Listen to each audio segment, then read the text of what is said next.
Students, बच्चों आज हम पढ़ने वाले हैं ठोस पदार्थों के चुंबकीय गुण।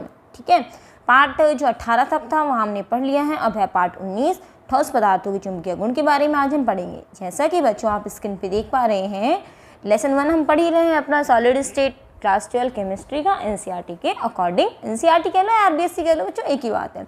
परमाणु में इलेक्ट्रॉन बच्चों 2 प्रकार की गति करता है। कौन कौन सी गति करता है यहाँ से? तो बच्चों यहाँ से हम पढ़ने वाले हैं आज चुंबकीय गुण। तो परमाणु में इलेक्ट्रॉन जो होता है बच्चों 2 प्रकार की गति करता है। कौन कौन सी गति करता है? कक्षीय गति और चक्रण गति। स्क्रीन पे क्या देख रहे हैं आप? कक्षीय गति जो होती है वो नाभिक के चारों ओर होने वाली गति होती है और चक्रण गति जो होती है वो इलेक्ट्रॉन की अपनी अक्ष पर होने वाली गति है। जैसे हमने कह दिया बच्चों ये नाभिक है, इसके चारों ओर इलेक्ट्रॉन, ये इसका कक्षा है, ये इलेक्ट्रॉन है, ये जब इसके चारों ओर गति करेगा तो क्या कहलाएगी? कक्षीय गति।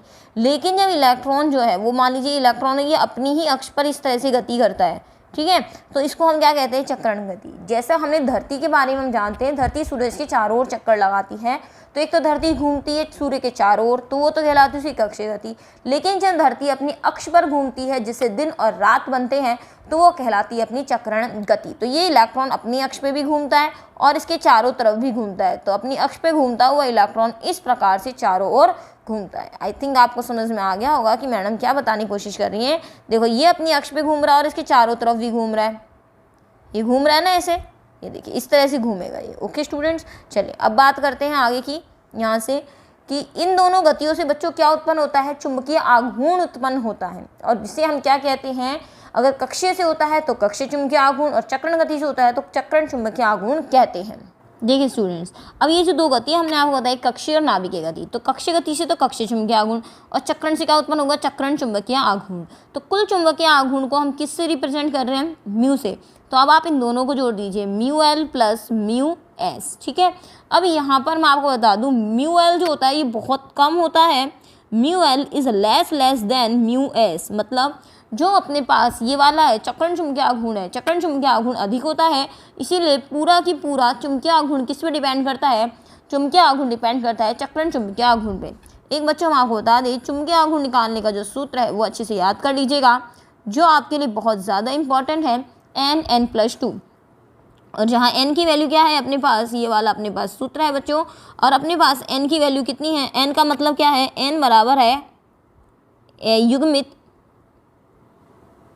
इलेक्ट्रॉन की संख्या। ये कैसे निकालते हैं? हम एक एग्जांपल बता देते हैं आपको।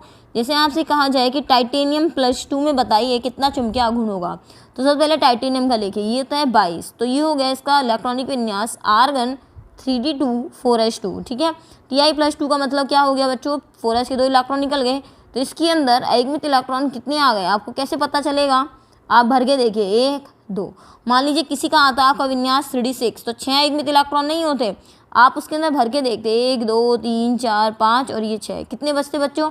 4 बचते। ठीक है, तो यहाँ चुंबकीय आघूर्ण में कितने हो गए बच्चों? अयुग्मित इलेक्ट्रॉनों की संख्या कितनी हो गई? यहाँ से 1 और ये 2, तो n की वैल्यू कितना रख सकते हैं? 2 रख सकते हैं और यहाँ से आघूर्ण आपका निकल जाएगा। अब मैं बता देती हूँ चुंबकीय गुणों के आधार पर बच्चों 5 प्रकार के पदार्थ होते हैं। ठीक है, आगे देखते हैं इसमें। देखिए स्टूडेंट्स, चुंबकीय गुणों के आधार पर 5 प्रकार के पदार्थ कौन से हैं? प्रतिचुंबकीय, अनुचुंबकीय, लौह चुंबकीय, प्रतिलौह चुंबकीय, लघु लौह चुंबकीय। जैसे प्रतिचुंबकीय पदार्थ जो है वे पदार्थ जो चुंबकीय क्षेत्र से प्रतिकर्षित होते हैं। कैसे प्रतिकर्षित होते हैं बच्चों? ये चीज़ हम आपको बता देते हैं। हमने यहाँ पर क्या करा कि एक पदार्थ लिया, हमने उसको चुंबकीय क्षेत्र में रखा। कैसे रखा हमने? यहाँ पे ये देखिए, यहाँ पर हमने रखा चुंबक और यहाँ भी क्या रखा हमने? यहाँ से चुंबक, जिसमें आप देख रहे हो यहाँ की तरफ नॉर्थ और यहाँ की तरफ एस, और यहाँ बीच में रख दिया हमने वो पदार्थ। ये कैसा पदार्थ है? प्रतिचुंबकीय पदार्थ है। अब ये जो प्रतिचुंबकीय जो पदार्थ है बच्चों, यहाँ पे जब इसको इस चुंबकीय क्षेत्र में रखा जाता है तो जो चुंबकीय बल रेखाएं होती है बच्चों उससे प्रतिकर्षित होती हैं और इससे इस तरह से निकल जाती हैं, मतलब इसके पास नहीं होती, इसमें से गुजरने नहीं देती हैं।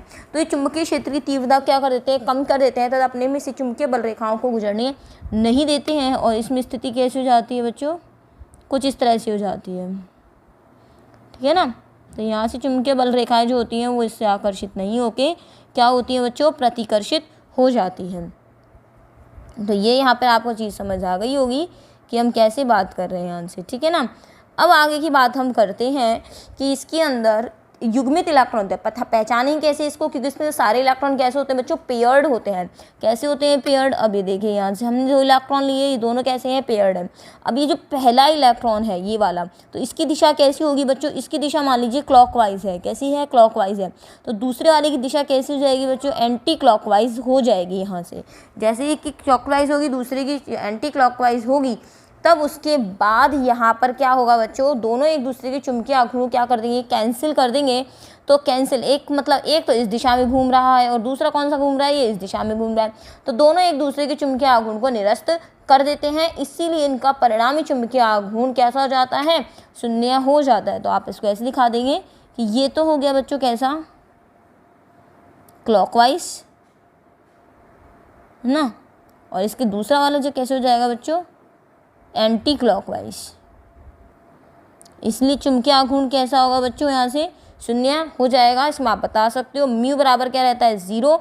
और एग्जाम्पल इसका जैसे H2O की बात करें तो यहाँ सारे इलेक्ट्रॉन पेयर्ड आते हैं, ऑक्सीजन के पास पेयर्ड इलेक्ट्रॉन होते हैं। स्टूडेंट्स नेक्स्ट देखिए अपने पास क्या है, अणुचुंबकीय पदार्थ। अणुचुंबकीय पदार्थ क्या है, जो बाह्य चुंबकीय क्षेत्र की ओर आकर्षित होता है। ये देखिए हमने बाह्य चुंबकीय क्षेत्र यहाँ पर हमने बना दिया, जैसे अपन ने यहाँ बनाया, ये अपन ने बना दिया यहाँ से।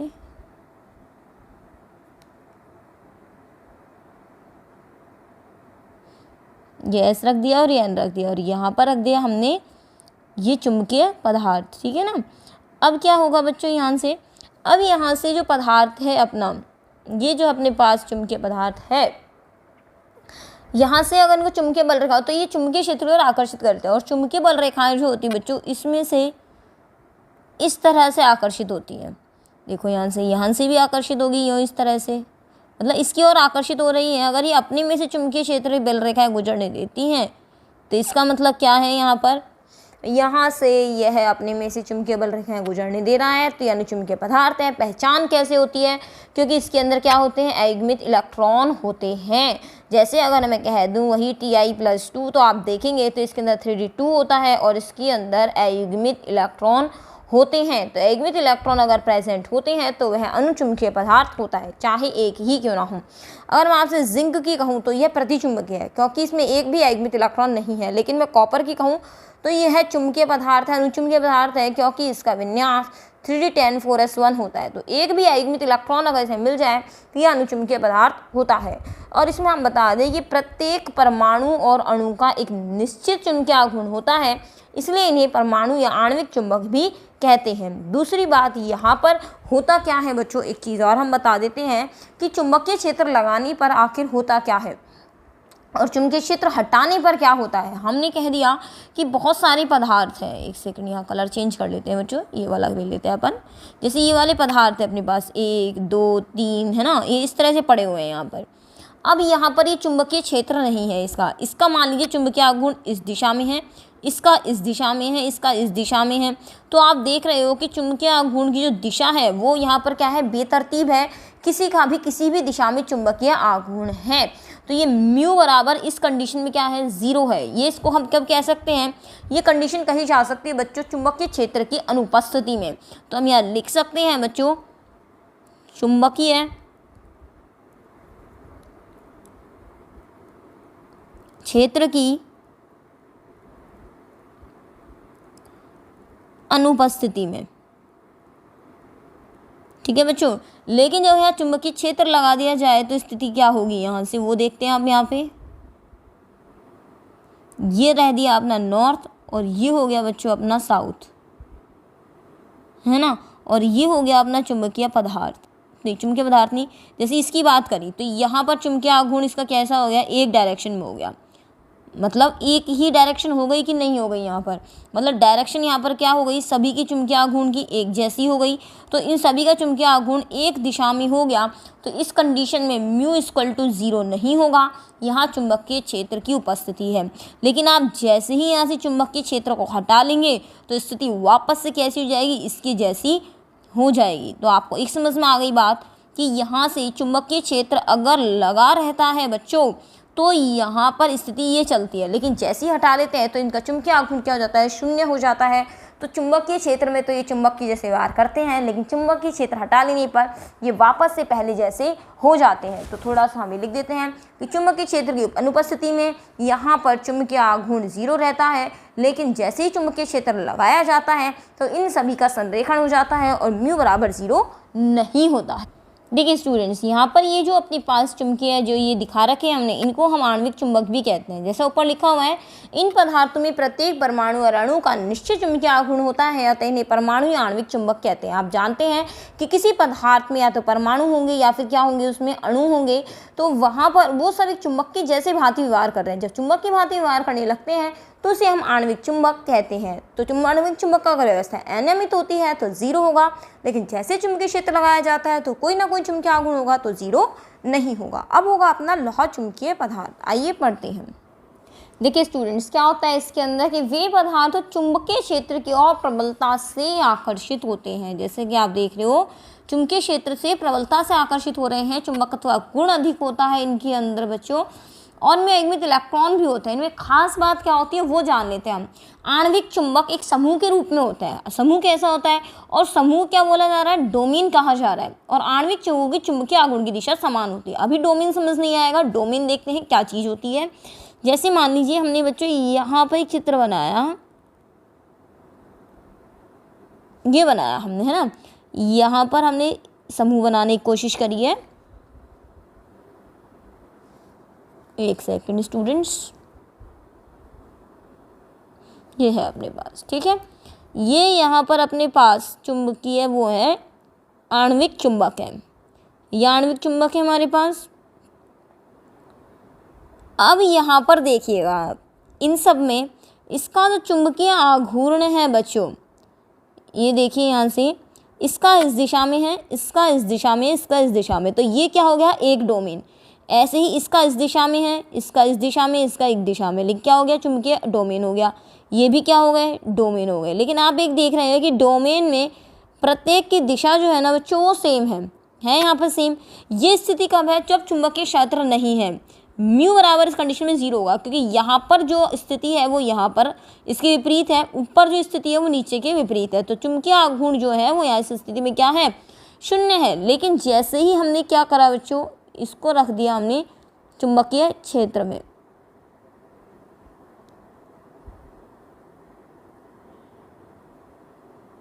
ये नॉर्थ, ये क्या रख दिया बच्चों, साउथ, ठीक है। अब ये जो स्थिति यहाँ पर दिखाई दे रही है हमको, बनाने की कोशिश करते हैं बच्चों, बिल्कुल ऐसा ही हम यहाँ पे ये बना लिया हमने। इसी तरह का डोमेन बनाएंगे हम यहाँ से भी। एक सेकेंड, देखिए अब ऐसे चुंबकीय आघूर्ण को इसमें रखा तो देखिए सबकी दिशा जो होगी वो सबकी दिशा के बारे में आप जान पाएंगे। देखिए सबकी दिशा क्या हो गई बच्चों, एक ही तरफ हो गई है, एक ही तरफ हो गई है ना। ये स्थिति कब है, तो यहाँ म्यू इक्वल्स टू नॉट 0 होगा। ये चुंबकीय क्षेत्र की उपस्थिति में है। ये क्या हो गया,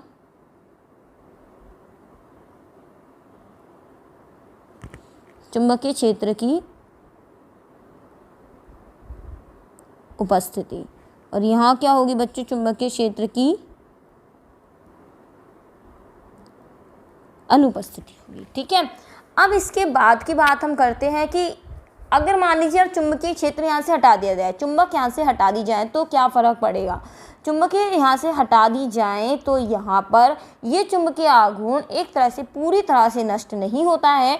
मतलब अगर आप यहाँ से ये चुंबक यहाँ से हटा भी लेंगे तो यहाँ पर चुंबक पूरी तरह से यहाँ से हटेगी नहीं, इसके अंदर कोई ना कोई चुंबकीय गुण शेष रह जाएगा, क्योंकि इसके अंदर चुंबकीय क्षेत्र हटा लेने पर भी ये जल्दी से यह चुंबकीय क्षेत्र में ये जो संरेखन हुआ है ये यहाँ से हटता नहीं है, ठीक है। तो यहाँ पर चुंबकीय क्षेत्र को हटा लेने के बावजूद भी यहाँ पर ये स्थायी चुंबक बने रहते हैं। जैसे हम कहते हैं फेरस, आयरन, कोबाल्ट, निकल, जो चुंबक होती है ना, जो अपन मैग्नेट देखते हैं कि मैग्नेट किससे बनती है, जो मैग्नेट जो होती हैं वो अपने पास इन्हीं से बनाई जाती हैं, आयरन, कोबाल्ट, निकिल, इनकी मैग्नेट बनी होती है और ये इसी रूप में, इसी मतलब कैटेगरी में आते हैं। ठीक है, चलिए इसके बारे में देख लेते हैं। आप कहेंगे चुंबकीय क्षेत्र की अनुपस्थिति में 0 होगा तथा चुंबकीय क्षेत्र में यहाँ 0 नहीं होता है क्योंकि आणविक चुंबकों का संरेखण हो जाता है, लेकिन चुंबकीय क्षेत्र हटा लेने पर भी इनमें चुंबकीय गुण लंबे समय तक बने रहते हैं, इसीलिए इनसे स्थायी चुंबक बनाई जा सकती। नेक्स्ट देखिए स्टूडेंट्स, अपने पास क्या है, प्रतिलोह चुंबकीय पदार्थ। इनमें भी अयस्क इलेक्ट्रॉन पाए जाते हैं, किंतु इनका समांतर और प्रति समानांतर चक्रण, मतलब समानांतर का मतलब ये हो गया कि यहाँ पर चक्रण जो होता है वो एक दूसरे के विपरीत होता है। अगर 2 इलेक्ट्रॉन मतलब घूम रहे हैं क्लॉकवाइज, 2 इलेक्ट्रॉन घूमेंगे एंटी क्लॉकवाइज। देखो कैसे होता है, ये हमने इलेक्ट्रॉन कह दिया, ये इलेक्ट्रॉन कह दिया हमने, ये इलेक्ट्रॉन कह दिया, और ये आप देख रहे हैं सारों के चारों कैसे हैं, अयुग्मित हैं, लेकिन जो यहाँ पर इसका चुंबकीय आघूर्ण है और इसका चुंबकीय आघूर्ण है वो दोनों का क्या है, एक दूसरे के विपरीत है, तो दोनों एक दूसरे को क्या कर देंगे, कैंसिल। इसी तरह से ये वाला जो है और ये वाला जो है, तो इसमें 2 तो क्लॉकवाइज और 2 क्या है, एंटी क्लॉकवाइज। तो इस कंडीशन में म्यू इक्वल्स टू क्या हो जाने वाला है बच्चों, 0 हो जाने वाला है, क्योंकि यहाँ पर इसकी बात करें इसकी बात करें दोनों एक दूसरे के विपरीत है, ऐसे इसकी और इसकी बात करें दोनों एक दूसरे के क्या है, विपरीत है। अगले पास अपने पास है लघु लोह चुंबकीय पदार्थ। बच्चों इसको प्रतिलोह चुंबकीय एंटी फेरोमैग्नेटिक पदार्थ भी कहते हैं। ठीक है, अब है लघु लोह चुंबकीय पदार्थ। स्टूडेंट्स देख लीजिए लघु लोह चुंबकीय पदार्थ क्या होंगे यहाँ से, कि इनमें भी अयुग्मित इलेक्ट्रॉन होते हैं, लेकिन इनका कुछ इस तरह का होता है कि यहाँ पर पूरी तरह से जो चुंबकीय आघूर्ण है बच्चों वो 0 नहीं हो पाता है, 0 से थोड़ा ज़्यादा होता है। एग्जाम्पल इसका बच्चों होगा Fe3O4। एग्जाम्पल से बच्चों जरूर याद कर लीजिएगा। देखो जैसे यहाँ पर ये वाला इलेक्ट्रॉन है, ये इलेक्ट्रॉन है, ये तीनों का चुंबकीय आघूर्ण अलग अलग होगा क्योंकि तीनों की दिशा एक है, लेकिन मैंने इसको यूँ बना दिया तो ये दोनों आपस में मिलकर एक दूसरे क्या कर देंगे, 0 कर देंगे। तो यहाँ पर आपको समझ में आ गई ये चीज़, ये वाला है अपने पास, ये वाला है। अब इसके अंदर केवल एक ही जोड़ा बनेगा, मतलब ये वाला और ये वाला, बाकी 2 का चुंबकीय आघूर्ण यहाँ पर होगा ही होगा। तो म्यू यहाँ पर क्या होगा बच्चों, 0 नहीं होगा। ठीक है ना, तो ये आपको समझ में आ गई होगी चीज़। अब अपने पास एक टॉपिक चुंबकीय पदार्थों पर ताप का प्रभाव, आइए देखते हैं। बच्चों देख लीजिए यहाँ जो प्रति चुंबकीय पदार्थ होते हैं ना बच्चों, उसके अंदर सारे इलेक्ट्रॉन युग्मित होते हैं, तो उनके चुंबकीय गुणों पर ताप का कोई इफेक्ट नहीं पड़ता है, अनुचुंबकीय पे भी नहीं पड़ता। लेकिन उसके बाद की जो 3 है अपने लौह चुंबकीय, प्रतिलोह चुंबकीय और लघु लोह चुंबकीय, बच्चों इनके अलग अलग नाम भी हैं। जैसे मैं आपको बता दूं, यहाँ लौह चुंबकीय जो होता है वो फेरोमैग्नेटिक होता है, फेरोमैग्नेटिक। प्रतिलोह चुंबकीय एंटी फेरोमैग्नेटिक होता है, और लघु लोह चुंबकीय जो होता है बच्चों ये फेरीमैग्नेटिक होता है। लेकिन को गर्म करते ना तो चुंबकीय आघूर्ण में थोड़ी बहुत कमी आ जाती। क्यों? क्योंकि यह इलेक्ट्रॉन को गर्म करती है, इलेक्ट्रॉन के चक्रण की दिशा जो होती है ना बच्चों वो बदल जाती है। और आप जानते हैं अगर इलेक्ट्रॉन का चक्रण ही बदल गया, उसके घूमने की दिशा ही बदल गई, तो यहाँ पर उनका चुंबकीय आघूर्ण क्या होगा, बदल जाता है। तो ये सीधे अनुचुंबकीय में बदल जाते हैं, क्योंकि अयुग्मित इलेक्ट्रॉन तो होते ही हैं। अगर वो एक ही दिशा में रहे तब तो चुंबकीय आघूर्ण सही रहता है, और अगर वो दिशा बदल जाए तो चुंबकीय आघूर्ण में कमी आ जाती है। बच्चों यहाँ पे ये चैप्टर जो होता है वो ख़त्म होता है आपका। इसके बाद जो इस चैप्टर में चीज़ें रह जाती हैं वो है इसके क्वेश्चन आंसर। तो क्वेश्चन आंसर जो है वो आप करके देखिएगा सॉल्व, हम भी वीडियो बनाएंगे। वैसे ये चैप्टर जो है वो आपका कम्प्लीटली फिनिश हो गया है, चाहे RBSC हो चाहे NCERT हो, मैंने पूरी तरह से ये चैप्टर जो है आपका फिनिश करवा दिया है यहाँ पर। अब आपके यहाँ से क्वेश्चन आंसर रह जाती है, क्वेश्चन आंसर भी हम जल्दी ही कराएंगे, और करवाते ही इसकी प्लेलिस्ट में बच्चों नीचे ऐड इसमें कर दिया जाएगा। 19 भाग में ये चैप्टर जो है वो आपका समाप्त हुआ है बच्चों। अब इसके बाद चैप्टर 2 जो है सोल्यूशन, उसको देखिएगा प्लेलिस्ट में, वो चैप्टर भी आपका बना हुआ है यहाँ पे, वो आप प्लीज़ पढ़िएगा यहाँ से। ठीक है, आगे भी वीडियोस देखिएगा, हमने ऑलमोस्ट चैप्टर्स के वीडियो जो है बना रखे हैं। NCERT या RBSC से कंफ्यूज नहीं होइएगा, आप दोनों ही सिलेबस को पढ़ सकते हो, क्योंकि सिलेबस बहुत ही कम चेंज है। कोई छोटी मोटी चीज़ें हैं जो यहाँ से बदली हुई हैं। मैं आपसे कह सकती हूँ 95% जो सिलेबस है वो बच्चों बिल्कुल ऑलमोस्ट सेम है।